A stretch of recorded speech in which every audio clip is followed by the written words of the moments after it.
Hello dear students, welcome to the second chapter of class 12 board examination preparation. और चैप्टर का नाम है मैट्रिसेस एंड डिटरमिनेंट। हम लोगों ने चैप्टर 1 जो है मैथमेटिकल लॉजिक्स उसको अच्छे से कवर कर लिया है। अगर आपका कोई उसका पेंडिंग लेक्चर होगा तो वो प्लीज पहले कंप्लीट कर लो, फिर सेकंड चैप्टर पे जंप करना। ठीक है, तो ये जो चैप्टर है मैट्रिसेस एंड डिटरमिनेंट, इसका बोर्ड एग्जाम में वेटेज है 8 मार्क्स का। मैथमेटिकल लॉजिक्स का भी वेटेज है 8 मार्क्स और मैट्रिसेस एंड डिटरमिनेंट का भी वेटेज है 8 मार्क्स। अभी इस चैप्टर को पढ़ने से पहले आपको कुछ प्री रिक्विजिट है। प्री रिक्विजिट मतलब ऐसे कुछ कॉन्सेप्ट है जो आपको पहले से आने चाहिए, क्योंकि मैट्रिसेस एंड डिटरमिनेंट ये टॉपिक 11th स्टैंडर्ड में भी होता है और 12th स्टैंडर्ड में भी होता है। तो जो 11th स्टैंडर्ड के बेसिक कॉन्सेप्ट है, मैं एक्सपेक्ट करता हूँ कि वो आपको मतलब रफ आइडिया है उनके बारे में। कौन से बेसिक कॉन्सेप्ट आपको पता होने चाहिए, उनकी मैंने एक लिस्ट बनाई है। अगर आपने नहीं देखे तो अपने चैनल पर जाके इन टॉपिक्स के वीडियो पहले सर्च करके इन वीडियोस को देखिए, फिर ये फर्स्ट लेक्चर देखिए मैट्रिसेस एंड डिटरमिनेंट का। क्योंकि अगर आपको ये सारे कॉन्सेप्ट्स नहीं आए तो आज का लेक्चर आपको कुछ भी समझ नहीं आएगा। तो first concept that you should know is what is matrices. Matrices क्या होती है कि collection of element in a tabular format होता है in the form of row and column, ये पता होना चाहिए। फिर सेकंड आपको पता होना चाहिए order of a matrix. Matrix की ऑर्डर क्या होती है, वो होती है number of row into column. फिर दो मैट्रिक्स को या मल्टीपल मैट्रिक्स को ऐड कैसे करते हैं, सब्ट्रैक्शन ऑफ मैट्रिक्स। आपको पता होना चाहिए मैट्रिक्स मल्टीप्लिकेशन कब पॉसिबल है। हर बार दो मैट्रिक्स जो है ए और बी, ये हर बार मल्टीप्लाई नहीं होती, उनकी कुछ स्पेसिफिक कंडीशन है, तो वो कब मल्टीप्लाई होती है वो आपको पता होना चाहिए। ट्रांसपोज ऑफ ए मैट्रिक्स, जिसको ए टी से डिनोट किया जाता है, मैट्रिक्स का ट्रांसपोज कैसे लेते हैं, ट्रांसपोज की 2 से 3 प्रॉपर्टी है वो आपको पता होना चाहिए। और लास्ट इंपॉर्टेंट टॉपिक है कैलकुलेशन ऑफ डिटर्मिनेंट। ये 2x2 का और 3x3 मैट्रिक्स का डिटर्मिनेंट कैसे कैलकुलेट करते हैं, उसका क्या फॉर्मूला है, उसकी शॉर्ट ट्रिक क्या है, ये आप सभी को पता होना चाहिए। अगर ये पता है तो वेल एंड गुड है, आप आज के लेक्चर में आपको उसका बेनिफिट ही मिलेगा। It is expected that you should know all the basic thing. ये जो 7 टॉपिक्स मैंने बताए हैं आपको पहले कंप्लीट करने हैं, फिर आज के लेक्चर में आना है। ठीक है, अब मैं जो ये टॉपिक पढ़ाने वाला हूँ मैट्रिसेस और डिटर्मिनेंट, इसका सीक्वेंस अपने लेक्चर का सीक्वेंस और तुम्हारे टेक्स्ट बुक का सीक्वेंस शायद मैच नहीं करेगा। एक्चुअली तुम्हारे टेक्स्ट बुक में थोड़ा ऊपर नीचे सिलेबस दिया हुआ है, बट मैं स्टैंडर्ड वे में पढ़ाऊंगा। जब जितने भी बैचेस को मैंने पढ़ा है, मैंने यही फॉर्मेट में पढ़ाया है। और जब हम जेई की करते थे तभी भी हम इसी फॉर्मेट में पढ़ाते थे, तो ये फॉर्मेट सही है। तो शायद से थोड़े बहुत कॉन्सेप्ट ऊपर नीचे हो सकते हैं सीक्वेंस में। तो ऐसा मत सोचना कि सर ने स्किप किया, मैं कोई टॉपिक स्किप नहीं करने वाला हूँ, बस अपन ऊपर नीचे सीक्वेंस हो सकता है। So the topic that we are going to discuss today, हम लोग आज 3 टॉपिक के ऊपर डिस्कशन करेंगे। पहला है माइनर, सेकंड है कोफैक्टर एंड थर्ड है एडजॉइंट ऑफ ए मैट्रिक्स। तीनों भी इंपॉर्टेंट टॉपिक है। पूरा चैप्टर, ये जो पूरा चैप्टर है अपना मैट्रिसेस एंड डिटरमिनेंट, इन तीनों ये चैप्टर का क्या है, ये बेस है। अगर आज का लेक्चर आपको समझ आ गया तो आने वाले लेक्चर में आपको ज्यादा स्ट्रगल नहीं करना पड़ेगा, चीजें अच्छे से इजीली समझ कर पाओगे। ठीक है, तो फर्स्ट टॉपिक को अपन अभी स्टार्ट करेंगे, minor of a matrix.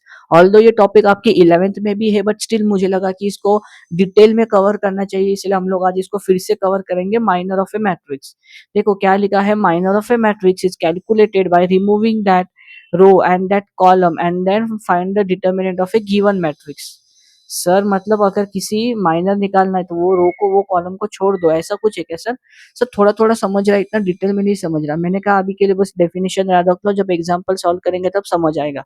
Sir इसको डिनोट कैसे करते हैं, इसको कैपिटल एम से डिनोट करते हैं, M I J. Sir I जे क्या होता है, देखो भैया, अगर ये आपकी मैट्रिक्स है ए, ठीक है ना, अगर आपके मैट्रिक्स है 2x2, इसका क्या मतलब है, आपके मैट्रिक्स में 2 रो है 2 कॉलम है। अब एलिमेंट कैसे होते हैं, ये एलिमेंट होता है A11। A11 का मतलब है पहला रो पहला कॉलम। ये क्या आएगा A12, इसका मतलब है कि पहला रो लेकिन दूसरा कॉलम, तो ये 2 मतलब कॉलम को दर्शाता है। ये क्या आएगा A21, ये क्या है दूसरा रो लेकिन पहला कॉलम। ये क्या है A22, ये क्या है सेकंड रो सेकंड कॉलम। उसी प्रकार से माइनर जो है वो हर एलिमेंट का निकाला जाता है। अपन मैट्रिक्स के अंदर जितने सारे एलिमेंट्स है उन सारे एलिमेंट्स का माइनर निकाल सकते हैं। हर एलिमेंट का माइनर अलग अलग होता है, सेम भी हो सकता है अलग भी हो सकता है, लेकिन हर एलिमेंट का अपन निकाल सकते हैं। ठीक है, माइनर को कैपिटल एम और आईजे से डिनोट किया जाता है। इसका एग्जाम्पल अभी देखते हैं। अब ये आपके टेक्स्ट बुक में एक्सरसाइज 2.2 में ये एग्जाम्पल, उसको मैंने सीधा यहाँ पे कॉपी पेस्ट किया है। अब ये जो प्रोसेस मैं बताने जा रहा हूँ माइनर कैसे निकालते हैं, इस प्रोसेस को ध्यान से देखिए। अगर ये एग्जाम्पल आपको क्लियर होगा ना, फिर आप सारे सारे एग्जाम्पल खुद से कर पाओगे। देखो अपने को क्या करना है, ये 2x2 मैट्रिक्स अपने को दिया है, अपने को इस मैट्रिक्स का माइनर निकालना है। तो सबसे पहली बात ये याद रखनी है, माइनर हर एलिमेंट का निकलता है। मतलब ये जो 4 एलिमेंट है, मतलब ये जो 1 है इसका भी माइनर निकलेगा, ये 3 है इसका भी निकलेगा, ये जो 4 है इसका भी माइनर निकलेगा, और ये जो -1 है इसका भी माइनर निकलेगा। अपने को हर एलिमेंट का माइनर निकालना है। तो सबसे पहले अपन निकालेंगे M11। M11 मतलब sir first row first column. देखो मैट्रिक्स को फिर से लिख लो, 1 3 4 -1। अपने को क्या करना है, जिस एलिमेंट का मैट्रिक्स जिस एलिमेंट का अपने को माइनर निकालना है ना, अपने को 1 का माइनर निकालना है, तो वो क्या करना है, वो जिस कॉलम में हो और जिस रो में हो उसको उड़ा दो। अब अपने को किसका निकालना है, 1 का। 1 कहाँ है, फर्स्ट रो में है और फर्स्ट कॉलम में है। तो देखो फर्स्ट रो उड़ा दो मैट्रिक्स से और फर्स्ट कॉलम भी उड़ा दो। ये उड़ा दिया, ये उड़ा दिया, बचा क्या, सिर्फ -1 बच गया। तो इसकी माइनर की वैल्यू क्या आ गई दोस्तों, इसकी माइनर की वैल्यू M11 की वैल्यू आ गई -1। वही तो अपन ने डेफिनेशन लिखी थी। देखो यहाँ पे, minor of a matrix is calculated by removing that row and that column and then find the determinant. Determinant 3x3 के लिए, 2x2 के लिए सिर्फ बचा हुआ एलिमेंट आएगा। मतलब क्या सर मेरे को थोड़ा थोड़ा आइडिया लग गया कि जिस एलिमेंट का हमें माइनर निकालना है, वो उस एलिमेंट जिस रो में और जिस कॉलम में होगा, वो रो को और कॉलम को स्किप कर दो, बचा हुआ एलिमेंट माइनर होता है। मैंने कहा ठीक है। अब माइनर 1 2 निकालो। 1 2 मतलब कौन सा, first row second column. So first row कौन सा है, ये। सेकंड कॉलम कौन सा है, ये। मतलब अपन ये जो थर्ड थर्ड एंट्री 3 नंबर जो है ना, उसका माइनर निकाल रहे। तो मैंने क्या, माइनर निकालने के लिए सबसे पहले मैट्रिक्स को लिख लो, 1 3 4 -1। मैंने क्या कहा तुम्हें, जिस भी तुमको मैट्रिक माइनर निकालना है उसका रो और कॉलम स्किप करो। ये 1 क्या होता है भाई, रो। ये 2 क्या होता है, कॉलम। इसीलिए कहा था 11 रिवाइज करके आना। अगर ये नहीं पता होगा कि रो क्या है कॉलम क्या है, तो फिर प्रॉब्लम आएगा। अब देखो अपने को क्या करना है, 1 2 का माइनर निकाल रहा है, इसका मतलब फर्स्ट रो को अपने को काट देना पड़ेगा। ये फर्स्ट रो को मैंने काट दिया और ये सेकंड कॉलम को मैंने काट दिया। एलिमेंट कौन सा बचा, एलिमेंट बचा 4। ये बस ये एलिमेंट बच गया। तो M12 की वैल्यू क्या आ गई, -12 की वैल्यू आ गई 4। ठीक है। अब इसी प्रकार से अपन M21 निकाल सकते हैं, यहाँ पे निकालेंगे। M21 निकालने के लिए सर वही करेंगे, फिर से मैट्रिक्स को लिख लेंगे। मैट्रिक्स से अपनी 1 3 4 और -1। सर आपने अभी बोला कि जो इस एलिमेंट का माइनर निकालना है, उस रिस्पेक्टिव एलिमेंट का रो कॉलम को उड़ा दो। देखो ये सेकेंड रो में है, तो सेकेंड रो उड़ा दिया। ये फर्स्ट कॉलम है, तो फर्स्ट कॉलम उड़ा दिया। ठीक है सर, उड़ा दिया। अब बच कौन सा गया, सिर्फ 3। तो M21 की वैल्यू कितनी आ गई, M21 की वैल्यू आ गई 3। ठीक है, मैंने कहा हर एलिमेंट का माइनर अपन निकाल सकते हैं। अब वैसे ही M22 का निकालेंगे। वो क्या आएगा, मैंने कहा पहले मैट्रिक्स लिख लो, ये आएगी 1 3 4 -1। फिर मैंने कहा सेकेंड रो और सेकेंड कॉलम को उड़ा दो। ये सेकेंड रो को उड़ा दिया, ये सेकेंड कॉलम को उड़ा दिया, बचा क्या, सिर्फ 1। तो M22 की वैल्यू क्या आ गई, 1। ठीक है, तो सारी माइनर की वैल्यू अपन ने निकाल ली है और उनकी वैल्यू है -1 4 3 और 1। ये है आपकी सारी माइनर की वैल्यू। इस प्रकार से दिए हुए 2x2 मैट्रिक्स का माइनर निकाला जाता है ना इजी। इजी ही है, अभी थोड़ा सा हार्ड लग सकता है आपको, लेकिन प्रैक्टिस करोगे तो इजी लगेगा। ठीक है। तो चलो और एक एग्जांपल की प्रैक्टिस करते हैं 2x2 मैट्रिक्स की, ताकि आपको अच्छे से और अच्छे से समझ आए। तो फिर से क्या करना है, देखो ये आपको मैट्रिक्स दिया हुआ है 1 2 3 4। अपने को हर एलिमेंट का माइनर निकालना है। तो सबसे पहले अपन निकालेंगे M11। M11 निकालने के लिए मैंने क्या कहा, पहले तो अच्छे से मैट्रिक्स को लिख लो वापिस से। तो वापिस से यहाँ पे मैट्रिक्स लिख लिया, 1 2 3 और 4। मैंने क्या कहा, 1 1 मतलब इसका क्या मीनिंग है कि सर फर्स्ट रो और फर्स्ट कॉलम को कट करो। और क्या एलिमेंट बच गया तुम्हारा, एलिमेंट 4 बच गया। तो M11 की वैल्यू कितनी आ गई दोस्त, M11 की वैल्यू आ गई 4। सर M12 भी उसी प्रकार से निकाल सकते हैं। M12 कैसे निकालेंगे, फिर से मैट्रिक्स को लिख लेंगे सर। और अपने को क्या बोला है सर अभी, 1 2। इसका ये मतलब है कि सर फर्स्ट रो को उड़ा दो और सेकंड कॉलम को उड़ा दो, क्योंकि M12 लिखा है। तो बस बच कौन सा गया, 3। तो M12 की वैल्यू क्या आ गई सर, M12 की वैल्यू आ गई 3। ओके। अभी हम लोग क्या करेंगे, अभी हम लोग करेंगे M21 निकालेंगे। M21 कैसे निकलेगा, फिर से मैट्रिक्स को वैसे के वैसे लिख लो। अब सेकेंड रो और फर्स्ट कॉलम को कट करो, कौन सा एलिमेंट बच गया? 2। तो M21 की वैल्यू कितनी आ गई? 2। अब अपने को क्या निकालना है? अपने को निकालना है सर M22। वो कैसे निकालेंगे? सर सिमिलर फैशन में अपन क्वेश्चंस को सॉल्व करेंगे, मैट्रिक्स अच्छे से लिख लेंगे। सर लिख लिया। अब 2 बोला है, इसका ये मतलब है सर कि सेकेंड रो और सेकेंड कॉलम को रिमूव करना है और एलिमेंट सिर्फ 1 बच गया। सो सर माइनर 2 की वैल्यू आ गई 1। सो सर इसका मतलब है इस प्रकार से अपन किसी भी 2x2 मैट्रिक्स का माइनर है निकाल सकते हैं। थैंक यू सर, अब मुझे तो समझ में आ गया। ठीक है, तो मैं एक्सपेक्ट करता हूँ कि अभी आप 2x2 मैट्रिक्स का इनवर्स आपको निकाल के आ गया। अभी अपन सॉल्व करेंगे 3x3 मैट्रिक्स का एग्जाम्पल, कि 3x3 मैट्रिक्स का माइनर कैसे निकाला जाता है। ये वाला एग्जाम्पल जो है ये बहुत लेंदी है, तो इसको जरा ध्यान से सारे स्टूडेंट्स देखेंगे। अभी अपने को क्या करना है, 3x3 मैट्रिक्स का ये निकालना है माइनर। तो जैसे कि मैंने पहले भी कहा था, अपन हर एलिमेंट का माइनर जो है वो कैलकुलेट कर सकते हैं। तो इसी प्रकार से यहाँ पर अपन सबसे पहले M11 निकालेंगे। अब M11 निकलेगा कैसे? मैंने क्या कहा, फिर से वही स्ट्रेटेजी है। पहले तो आप क्या कर लो, मैट्रिक्स को लिख लो। मैट्रिक्स क्या है? 1, ये आएगा -2 1 3, ये आएगा 0 3 और -5। मैंने क्या कहा, अपने को माइनर माइनर निकालने के लिए क्या करना है, उस रो को उस कॉलम को कट करना है। चलो उस रो को उस कॉलम को कट कर लिया, लेकिन आप बोलोगे कि सर या तो फिर से एक छोटी सी मैट्रिक्स बन गई। वो छोटी सी मैट्रिक्स बन गई सर 1 3 और 3 -5। तो सर अब इसमें क्या करेंगे? तो देखो, जब 3x3 मैट्रिक्स हो तो अपने को माइनर निकालने, चलो वो अपन ने वो रो वो कॉलम तो डिलीट कर दिया, लेकिन ये छोटी सी मैट्रिक्स फिर से बच गई। तो छोटी सी मैट्रिक्स को फिर से लिख लो। और अभी बस शॉर्ट ट्रिक बताता हूँ, इस मैट्रिक्स का बस डिटर्मिनेंट कैलकुलेट करो। डिटर्मिनेंट कितना आएगा, इसको इससे मल्टीप्लाई, इसको इससे मल्टीप्लाई, तो ये कितना आएगा 1 इंटू -5 -3 इंटू 3, तो ये कितना आ गया -5 -9, यानी कितना आया -14। तो आपकी M11 की वैल्यू आ गई -14। तो इस प्रकार से अपन जो है वो माइनर निकालते हैं। ये तो होगा M11। अभी अपन निकालेंगे M12। हर प्रकार, हर बार हर एलिमेंट का माइनर इसी प्रकार से निकलेगा। M112 के लिए क्या करना है सर, सबसे पहले तो मैट्रिक्स को लिख लेना है। मैट्रिक्स है 1 0 2, ये है -2 1 3, ये है 0 3 और -5। सर आपने अभी क्या बोला, हमें जिस एलिमेंट का माइनर निकालना है उसके रो और कॉलम को डिलीट करो। ये क्या है 1 2, मतलब फर्स्ट रो और सेकेंड कॉलम। सर वो एलिमेंट डिलीट, वो रो और कॉलम डिलीट करने के बाद फिर से एक मैट्रिक्स बच गई। मैंने कहा उस मैट्रिक्स को फिर से लिख लो। मैट्रिक्स क्या है बची हुई, 1, नहीं मैट्रिक्स क्या बची है तुम्हारी, सॉरी सॉरी, एक मिनट, सॉरी सॉरी सॉरी, देखो मैट्रिक्स क्या बची है तुम्हारी, मैट्रिक्स बची है सर -2 3 और 0 और -5, क्योंकि ये वाला अपन ने कट किया, ये वाला अपन ने कट किया, तो बची कौन सी, जो बची बची कौन सी, अब बची तुम्हारी ये वाली, ये वाली, ये वाली और ये वाली। वो वाली मैट्रिक्स आप फिर से लिख लो।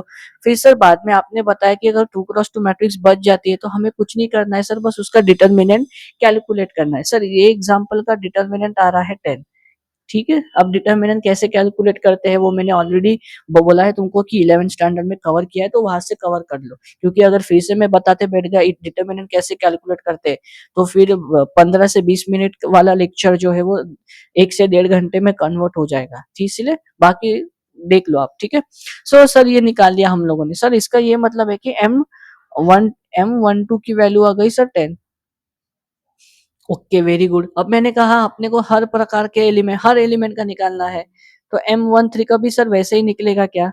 हाँ सर, M13 का भी वैसे ही निकलेगा। सर सबसे पहले हम लोग करेंगे क्या, हम सबसे पहले हर मैट्रिक्स को वैसे के वैसे लिख लेंगे, -2 1 3 0 3 और -5। सर अपने को क्या करना है, 1 3 का माइनर निकालना है, मतलब फर्स्ट रो को रिमूव कर देंगे और थर्ड कॉलम को रिमूव कर देंगे, और जो मैट्रिक्स बच गई उसको लिख लेंगे। मैट्रिक्स कौन सी बच गई, -2 1 0 और 3। सर इसका डिटर्मिनेंट कैलकुलेट किया तो -6 आ रहा है। तो इसका मतलब है कि M13 की वैल्यू जो है वो -6 आ रही है। क्या सर मैं सही डायरेक्शन में जा रहा हूँ? मैंने कहा 100% तुम सही डायरेक्शन में जा रहे हो। ठीक है, ये तो हो गया M13 का। अब उसी प्रकार से अपन M21 का कैलकुलेट करेंगे, M22 का करेंगे, M23 का करेंगे, लेकिन वो हमें आपको खुद करना है। वो आपको खुद से करना है, क्योंकि सारी चीजें मैं अगर स्पून फीड कर दूंगा तो वो मजा नहीं आएगा। लेकिन मैंने आपको बता दिया है कि 3x3 का माइनर कैसे निकालते हैं। हर कोई सा भी मैट्रिक्स आने दो, माइनर निकालने के लिए एक ही स्टेप है कि जिस एलिमेंट का माइनर आपको निकालना है, सबसे पहले तो आपको उस रो को, उस कॉलम को डिलीट कर दो। अगर 2x2 है तो एक सिंगल एलिमेंट बच जाएगा, और देखो अगर 2x2 मैट्रिक्स है आपके पास तो एक सिंगल एलिमेंट बच जाएगा, वो सिंगल एलिमेंट ही माइनर होता है। लेकिन अगर आपके पास 3x3 मैट्रिक्स है तो वो रो और कॉलम को डिलीट करने के बाद एक छोटी सी मैट्रिक्स बन जाएगी। जो छोटी सी मैट्रिक्स, जो 2x2 मैट्रिक्स बन जाएगी, आपको उसका डिटर्मिनेंट कैलकुलेट करना है। डिटर्मिनेंट की वैल्यू ही माइनर की वैल्यू होगी। तो इस प्रकार से आप किसी भी मैट्रिक्स का माइनर और कोफैक्टर माइनर निकाल सकते हो। कोफैक्टर अभी हम सेकेंड टॉपिक है अपना डिस्कस करेंगे। कोफैक्टर आने के लिए आपको माइनर आना चाहिए, ठीक है। So second topic that will be discussing today is the cofactor of a matrix. Second topic is cofactor. ये भी एक इंपॉर्टेंट टॉपिक है। अगर समझ में आ गया है तो आगे आपको इनवर्स वगैरह जो है मैट्रिक्स के, जो मोस्ट इंपॉर्टेंट टॉपिक्स है, वो समझने के लिए आपको कोफैक्टर अच्छे से आना चाहिए। तो जैसे मैंने कहा था, माइनर को अपन कैपिटल एम से डिनोट करते हैं, कोफैक्टर को अपन कैपिटल सी से डिनोट करते हैं, CIJ। जिस प्रकार से माइनर जो है वो हर एलिमेंट के लिए कैलकुलेट किया जा सकता है, उसी प्रकार से कोफैक्टर भी हर एलिमेंट के लिए कैलकुलेट किया जाता है।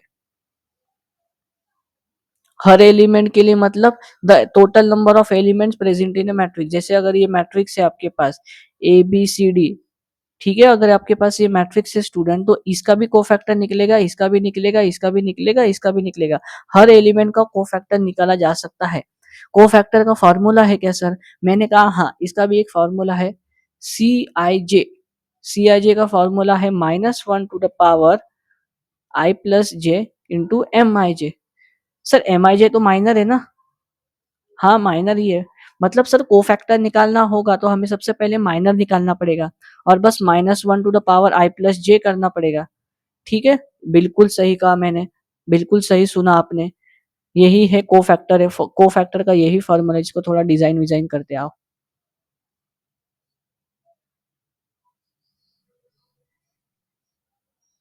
सारे स्टूडेंट्स ये फार्मूला को लिख लेंगे एक बार अच्छे से। One thing that you need to remember for minor is that minor and cofactor are linked to each other। देखो यार, ये फॉर्मूला से भी डिराइव हो रहा है। कोफैक्टर में क्या निकालना पड़ रहा है अपने को? माइनर। तो बिना माइनर निकाले आप कोफैक्टर नहीं निकाल सकते। माइनर और कोफैक्टर में सिर्फ माइनस साइन का फर्क हो सकता है, ठीक है, बाकी उनका मैग्नीट्यूड तो सेम ही आएगा, ठीक है। एग्जाम्पल के तौर पर देखते हैं कि कोफैक्टर कैसे निकालना है। एक एग्जाम्पल लेंगे, इजी वाला एग्जाम्पल लेते हैं। चलो, सबसे पहले आपको एक 2x2 मैट्रिक्स दी जाएगी। एक मिनट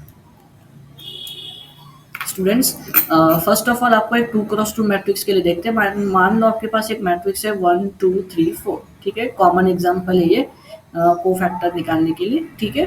देखो, सबसे पहले आपको मैट्रिक्स दी जाएगी, तो भैया अगर आपको माइनर निकालना हो तो चलो ठीक है। अगर आपको कोफैक्टर निकालना हो ना, तो फिर भी आपको माइनर निकालना पड़ेगा। तो आप सबसे पहले माइनर निकाल लो। सर माइनर निकालना तो अभी हमने सीख लिया, माइनर निकालेंगे कैसे? 1 1 का कैसे निकलेगा? ये आ गया। सर आपने अभी हमें बताया थोड़ी देर पहले, अगर माइनर निकालना है तो उस रो को, उस कॉलम को उड़ा दो। सर फर्स्ट रो को उड़ा दिया, फर्स्ट कॉलम को उड़ा दिया। सर M11 की वैल्यू आ गई 4। अब मैं फटाफट सॉल्व करूंगा। सर M12 कैसे आएगा? फिर से मैंने कहा मैट्रिक्स को लिख लो। सर अभी आपने कहा कि फर्स्ट रो को उड़ा दो, सेकेंड कॉलम को उड़ा दो। सर M12 की वैल्यू आ गई 3। उसी प्रकार से अगर आप सॉल्व करोगे तो इसकी वैल्यू आएगी 2 और इसकी वैल्यू आएगी 1, ठीक है। M22 की वैल्यू आएगी 2, M22 की वैल्यू आएगी 1, M12 की वैल्यू आएगी 3 और M11 की वैल्यू आएगी 4। मतलब इतना तो आप सभी लोगों ने कर लिया। अभी नेक्स्ट स्टेप है, अपने को निकालना है C11। जैसे मैंने कहा हर एलिमेंट का माइनर निकलता है, उसी प्रकार से हर एलिमेंट का कोफैक्टर भी निकलता है। तो C11 का फॉर्मूला क्या हो जाएगा? -1 to the पावर, ये ऐड करना, 1 + 1 into M11, मतलब -1 to the पावर 1 + 1 आएगा 2 into M11। ये कितना आएगा? -1 का स्क्वायर आएगा 1। M11 की वैल्यू है 4, तो इसका ये मतलब हुआ C11 की वैल्यू कितनी आ गई? C11 की वैल्यू आ गई 4। Okay sir. सर अभी C12 भी उसी प्रकार से कैलकुलेट करेंगे। सो C12 की वो वैल्यू क्या आएगी, -1 टू द पावर, इन दोनों का ऐड करो, -1 to the power 1 plus 2 into M12। Sir ये आ रहा है -1 to the power 3 into M12, -1 to the power 3 आएगा -1, क्योंकि पावर में ऑड नंबर है, तो इंटू M12 की वैल्यू क्या है सर, 3 है, लेकिन ये माइनस मल्टीप्लाई हो जाएगा तो C12 की वैल्यू कितनी आएगी, C12 की वैल्यू आएगी -3। तो देखो माइनर और कोफैक्टर में बस माइनस साइन का डिफरेंस हो सकता है, वैल्यूज तो उनकी सेम ही आएगी। ठीक है सर। सर अभी उसी सेम वे में अपन सर C21 भी कैलकुलेट कर सकते हैं। ये आएगा sir -1 to the power 2 plus 1 into M21। So sir ये आएगा -1 to the power 3 into M21। अभी अपन ने देखा सर पावर 3 है मतलब ये ऑड है, तो माइनस मल्टीप्लाई हो जाएगा M21 से। सर M21 की वैल्यू तो यहाँ पे 2 है, तो इसकी वैल्यू आ जाएगी -2, तो यहाँ आ जाएगा फाइनल आंसर। तो C22 कैलकुलेट करो। अभी last second row second column का कोफैक्टर क्या आएगा, ये आएगा -1 to the power 2 plus 2 into M22। तो ये कितना आएगा, -1 to the power 4 into M22। ये पावर 4 है तो इसका मतलब ये 1 हो गया, और M22 की वैल्यू कितनी है, 1, तो 1 की वैल्यू किसके इक्वल आ गई, C22 की वैल्यू आ गई। इस प्रकार से अब सारे एलिमेंट्स का कोफैक्टर वो निकाल सकते हो। बहुत इजी है कोफैक्टर निकालना, अपने को बस फॉर्मूला याद रखना है कि कोफैक्टर का फॉर्मूला होता है CIJ होता है -1 to the power I plus J into MIJ। बस यही, हर बार कोफैक्टर माइनर निकालो और कोफैक्टर निकालो।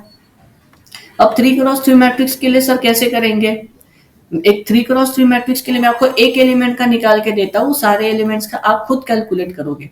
ठीक है, मान लो आपके पास एक ए नाम की मैट्रिक्स है, मैट्रिक्स में एलिमेंट लिख लो 1 2 3 4 5 6 7 8 9। अपने को क्या करना पड़ेगा, हर एलिमेंट का कोफैक्टर निकालना पड़ेगा। ठीक है, तो देखो देखो सबसे पहले तो अपने को M11 निकालना पड़ेगा। M11 कैसे निकालेंगे, मैं डायरेक्टली लिख रहा हूँ यहाँ पे। फर्स्ट वो फर्स्ट कॉलम को रिमूव करेंगे, मैट्रिक्स बच गए अपने 5 6 8 9, 5 6 8 9 अपने मैट्रिक्स बच गए। आई होप आप सभी स्टूडेंट्स को अभी समझ आ गया होगा कि कैसे सॉल्व करना है।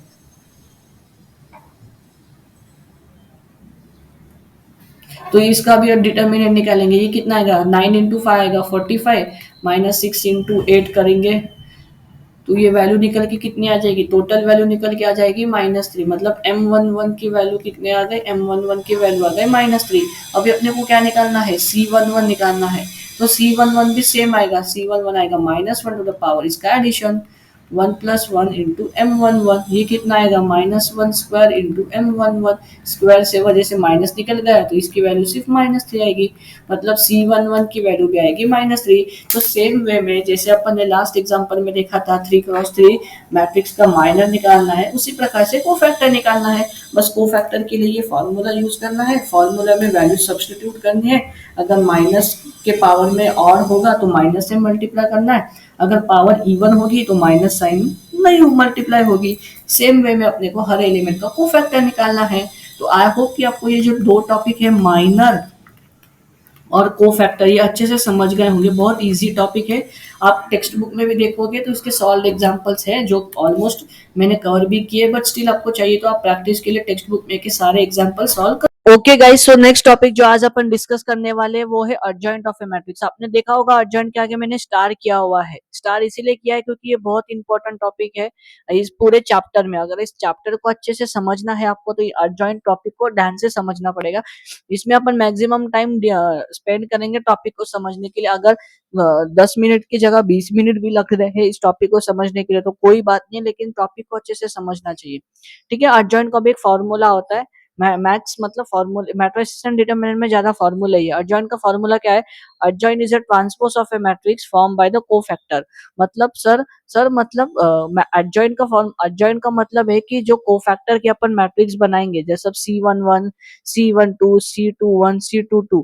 Sir C11 C12 C21 C22 मुझे निकालने आते हैं, तो इसकी मैंने मैट्रिक्स बना ली। जब मैं इसका ट्रांसपोज लूंगा तो ट्रांसपोज लेने के बाद क्या आ जाएगा बताओ, ट्रांसपोज लेने के बाद भाई रो कॉलम में, कॉलम रो में बदल जाएगा। तो ये आएगा C11 C12, ये आ जाएगा C21, ये आ जाएगा C22। ये रो जो है वो ये कॉलम में बदल गया। सो ये हो गया अपना अर्जेंट ऑफ ए। यही कहना चाहता है वो। अर्जेंट मतलब क्या? तुम अर्जेंट का सिंपल मीनिंग तुमको बताता हूँ, देखो कंफ्यूज मत हो। देखो तुमको एक मैट्रिक्स दिया जाएगा, ठीक है सर, मैट्रिक्स दिया जाएगा। उस मैट्रिक्स का तुम सबसे पहले क्या निकालोगे? सबसे पहले निकालेंगे माइनर। उसके बाद क्या निकालोगे? उसके बाद निकालेंगे कोफैक्टर। कोफैक्टर निकालने के बाद देखो, अगर मैट्रिक्स में 4 एलिमेंट है तो चारों एलिमेंट का कोफैक्टर निकलेगा।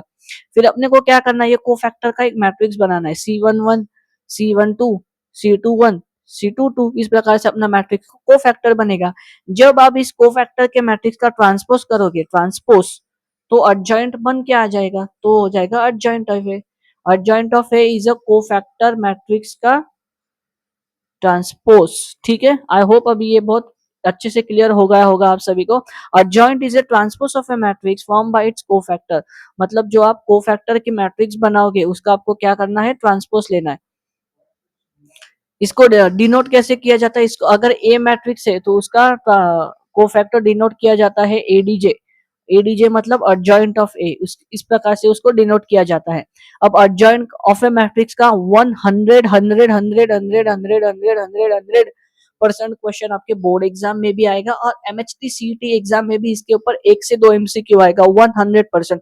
लिख लो मेरे से, ये सेशन को रिकॉर्ड किया हो, लिख लो मेरे से कि ये 100% तुम्हारे बोर्ड एग्जाम में अर्जेंट के बेसिस पे क्वेश्चन आएगा। ठीक है, लेकिन मैंने क्या कहा, अर्जेंट खुद में एक नया टॉपिक कुछ नहीं है। अगर आपको माइनर को फैक्टर निकालने आ गया तो आपको अर्जेंट आराम से आ जाएगा। एक 2x2 मैट्रिक्स के लिए निकाल के दिखाता हूँ। देखो आपके पास अगर एक ए मैट्रिक्स दी है, फिर से इस मैट्रिक्स का एलिमेंट है 1 2 3 4, तो मुझे बताओ M11 की वैल्यू क्या होगी, M12 की वैल्यू क्या होगी, M21 की वैल्यू क्या होगी, M22 की वैल्यू क्या होगी, C11 की वैल्यू क्या होगी, C21 की वैल्यू क्या होगी, और C22 की वैल्यू क्या होगी। अब देखो भैया, इसके ऊपर अपन ने बहुत ज्यादा टाइम स्पेंड किया है, तो आई गेस फिर से मैं कैलकुलेशन नहीं करके बता रहा हूँ, मैं डायरेक्टली वैल्यूज लिखूंगा इसमें, क्योंकि आप क्रॉस चेक कर लेना फिर। ठीक है, M11 की वैल्यू आएगी 4, M12 की वैल्यू आएगी, पहला रो छोड़ दो दूसरा कॉलम छोड़ दो, ये आ जाएगा 3। M21 की वैल्यू आ जाएगी 2, और M22 की वैल्यू आ जाएगी 1। अब C11 की वैल्यू आएगी 4, C12 की वैल्यू आएगी -3, C21 की वैल्यू आएगी -2, और C22 की वैल्यू आ जाएगी 4। आई होप इतना आप लोगों ने कर लिया होगा। अभी अपने को क्या करना है? कोफैक्टर की मैट्रिक्स बनानी, कोफैक्टर ऑफ ए। कोफैक्टर की मैट्रिक्स क्या होती है? C11, C12, C21, C22, जो कोफैक्टर अपन ने अभी निकाले हैं ना, उसका मैट्रिक्स बनाना है अपने को। तो ये कितना आ जाएगा? 4 -3 -2 1। चलो सर, ये कोफैक्टर तो बन गया। अभी अपने को क्या निकालना है सर? अभी अपने को निकालना है अर्जेंट। तो ए मैट्रिक्स का अर्जेंट से किस प्रकार से डिनोट करेंगे? इस प्रकार से, एडीजे ब्रैकेट के अंदर ए लिखेंगे, इसका मतलब अर्जेंट ऑफ ए। अर्जेंट ए कैसे निकलेगा?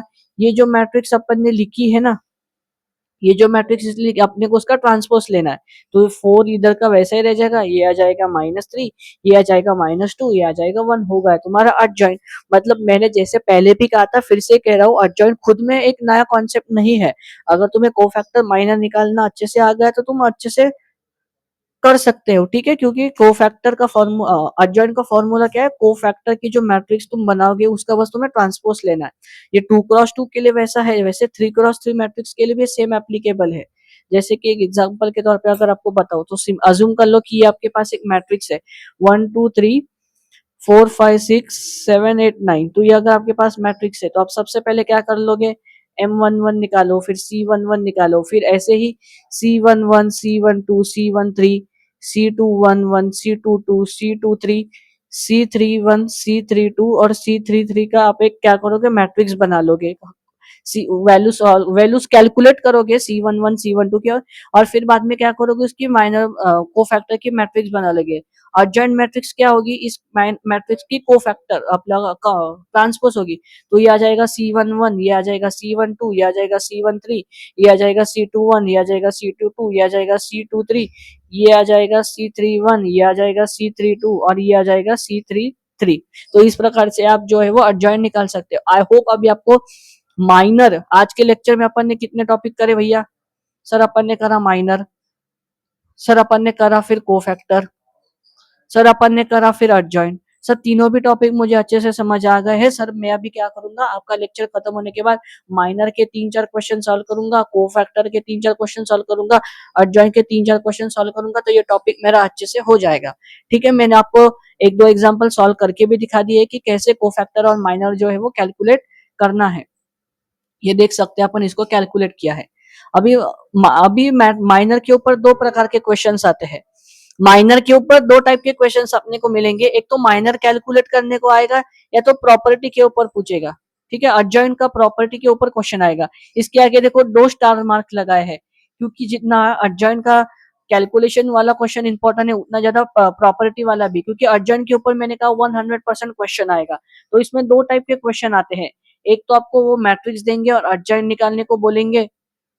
सेकंड जिस पे क्वेश्चन आएगा वो है प्रॉपर्टी। वो प्रॉपर्टी के बेसिस पे आपको क्वेश्चन पूछेंगे। तो एडजॉइंट की कुछ 5-6 प्रॉपर्टी है जो आपको अच्छे से नोट डाउन कर लेनी है।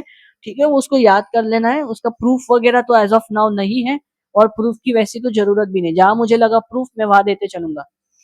सबसे पहली प्रॉपर्टी याद रखनी है, ए इंटू एडजॉइंट ऑफ ए। मतलब एक किसी मैट्रिक्स को अगर उसके एडजॉइंट से मल्टीप्लाई करेंगे तो वो आ जाएगा determinant of A into identity matrix. एक मैट्रिक्स को अगर उसके एडजॉइंट से मल्टीप्लाई किया तो उसका डिटर्मिनेंट के इक्वल आ जाता है, determinant of A. Adjoint A का डिटर्मिनेंट की वैल्यू कितनी होती है, ये इक्वल होती है determinant of A to the power n-1। Third property आपको याद रखनी है, adjoint of K into A. अगर मैट्रिक्स को एक कांस्टेंट से मल्टीप्लाई किया के और उसके बाद अगर उसका एडजॉइंट निकाला तो वो इक्वल हो जाता है k to the power n-1 into, नहीं नहीं एक मिनट, हाँ इसकी वैल्यू हो जाती है k to the power n-1 into adjoint of A. ठीक है, इस प्रकार से अपन ये 3-4 प्रॉपर्टी है जो आपको याद रखनी है। A into adjoint of A, ये होता है determinant of A. Adjoint A का डिटर्मिनेंट होता है determinant of A to the power n-1। Adjoint of k की वैल्यू होती है k raise to power n-1 into adjoint of A. हमको और एक प्रॉपर्टी याद रखनी है, adjoint of A into B. मतलब दो मैट्रिक्स को मल्टीप्लाई करने के बाद उसका adjoint is equals to adjoint of B into adjoint of A. Adjoint of AB is equals to adjoint of B into adjoint of A. Fifth property that you should remember is adjoint of adjoint A.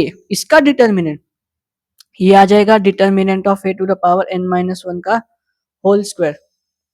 ठीक है, ये 5 property है adjoint की, आपको याद रखनी है। इसके ऊपर आपको टेक्स्ट बुक में सॉल्व एग्जांपल वगैरह मिल जाएंगे, वो आपको खुद से सॉल्व करने हैं। मैं सॉल्व करके नहीं दूंगा, जानबूझ के क्वेश्चन सॉल्व करके नहीं दूंगा, क्योंकि अगर सारा मैंने करके दिया तो आपको प्रैक्टिस नहीं रहेगी। लेकिन आप जितना ज्यादा क्वेश्चन सॉल्व करोगे अपने खुद से, क्योंकि क्वेश्चन सॉल्व करने के लिए जितने सारे कॉन्सेप्ट की रिक्वायरमेंट है वो सारे कॉन्सेप्ट को मैंने डिलीवर कर दिया है। अपन ने आज माइनर देखा, कोफैक्टर देखा, एडजॉइंट देखा और एडजॉइंट की प्रॉपर्टीज भी देखी। ये 4 के टॉपिक के ऊपर जितने भी क्वेश्चन है टेक्स्ट बुक में आपको सॉल्व करने हैं। जो कि एक्सरसाइज 2.2 के अंदर जो question number 1, question number 2, question number 3, question number 4, ये जो 4 क्वेश्चन है ये सारे स्टूडेंट्स को सॉल्व करने हैं। ठीक है, आज के लेक्चर के लिए बस इतना ही, मिलते हैं अगले लेक्चर में। Till then keep learning.